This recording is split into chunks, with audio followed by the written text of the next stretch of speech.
welcome you tonight to the 6th grade concert.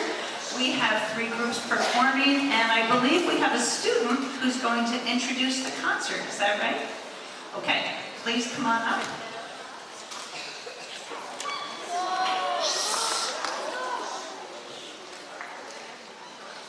Okay, let's have a round of applause for Rob, who's going to introduce the concert.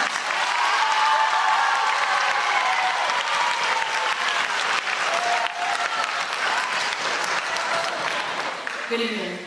Thank you all for coming out here tonight. My name is Ara Batia, and I will be introducing the concert tonight. Today you'll be seeing a total of 9 songs, 3 of which are from the band, 3 from the strings, and 3 from the chorus. Now let's give a round of applause for the 6th grade.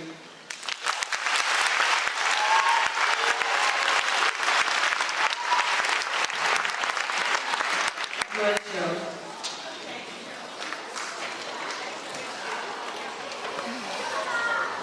Thank you, Ara. So, as stated, we have 3 groups this evening. We're going to be starting off with the 6th grade string orchestra. This group meets as a class. So everybody that you see on this stage right now is in the same class, and they come together just about every day for a class when we're rehearsing, working on technique, talking about music, listening, learning, working on playing as an ensemble. Some students in this group have been playing for 8 years. Some students have started a brand new instrument this year in September, and you got a chance to hear them in the winter, but I think they have come miles and miles from there, progressing beautifully to our spring concert. The first selection you're going to hear tonight is called Aeolus. It's written in a minor key. And if you don't know what that means, it means that the notes are arranged in such a way that the music has a different feeling. A lot of times, people will say something in a major key is something that sounds bright, joyful, or happy. And something in a minor key, they will say sounds sad. I don't like to reduce it to something as simple as, oh, it's happy or sad. It has a very deep set of colors. So if you listen really carefully, you will hear a story told.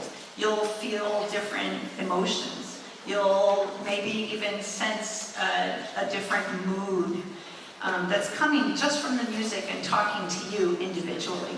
So I'm going to ask, this is a really, really tricky piece for us to play together.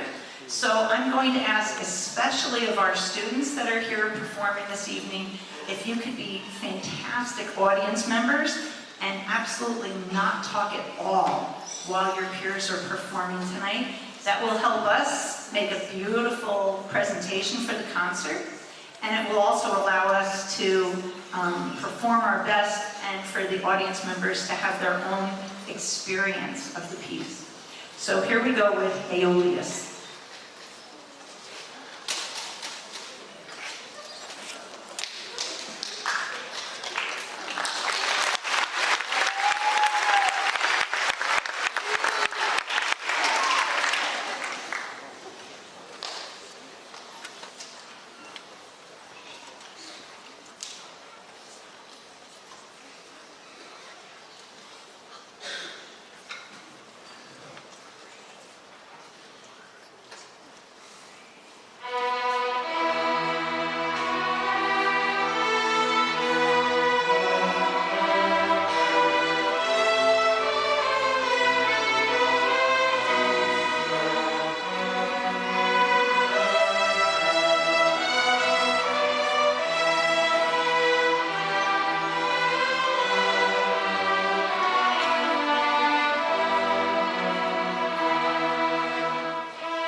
so much.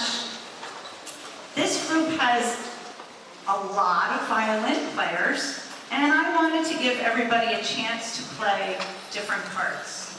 Many times, the first violin part has the main melody, and the second violin part has a harmony or a supporting part. And so people think, oh, I want to play first violin, I want to have the main part. But a lot of times, the trickiest and most important part is the harmony and supporting part. So you'll see people moving around as we play our different selections this evening, so everybody gets a chance for both parts. Our second piece this evening we're going to play for you is called Dance of Fire, and this, as the sound, as the title says, really is an energetic piece. And it starts off with an introduction and then moves, it's in three, which means it feels like 1, 2, 3, 1, 2, 3. But instead of feeling like a waltz that you might dance, it's more the sound of medieval kings and jousting and knights of the round table. It has that sort of energy and sound to it. To really make the sound come alive, I thought we would add the sound of some percussion of the time, which would be like a field drum. So we have asked one of our 8th graders to join us this evening on drums and add some of that sound. Let's have a round of applause for Izzy Monclossi.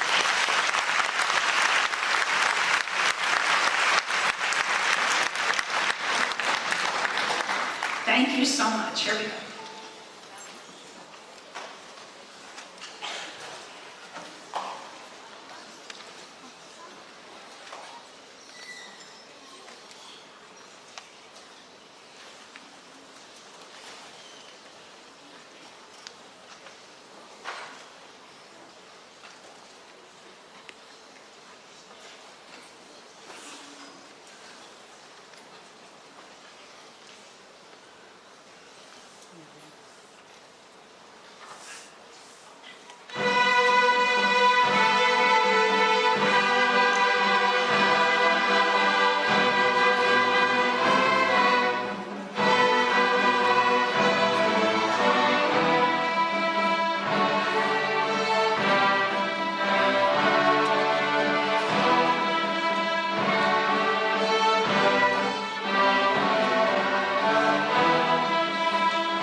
thank you so much.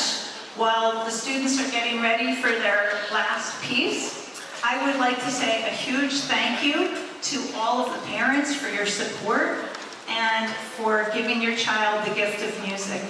Every sixth grader is performing this evening here at BF, whether it's in the band or the chorus or the orchestra, and they have enriched their lives by becoming educated and literate in music, but they've become even more of a person, having all of the rich experiences that they experience in a music class and a music ensemble. And it's because of your support that we have this incredible program here in Ridgewood. So I want to say a huge thank you. Let's give everyone a round of applause.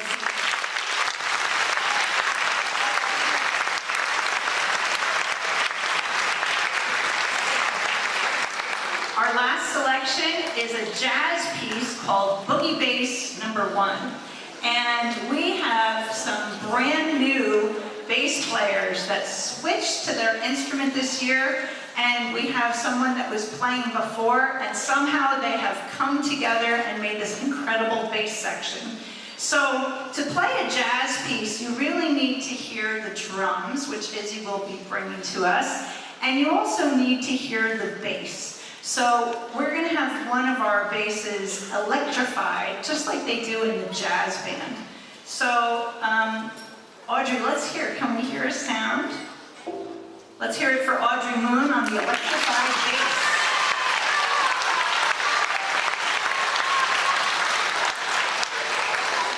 Now, the students also need to know something about jazz before they play this piece. So this is quite an advanced piece.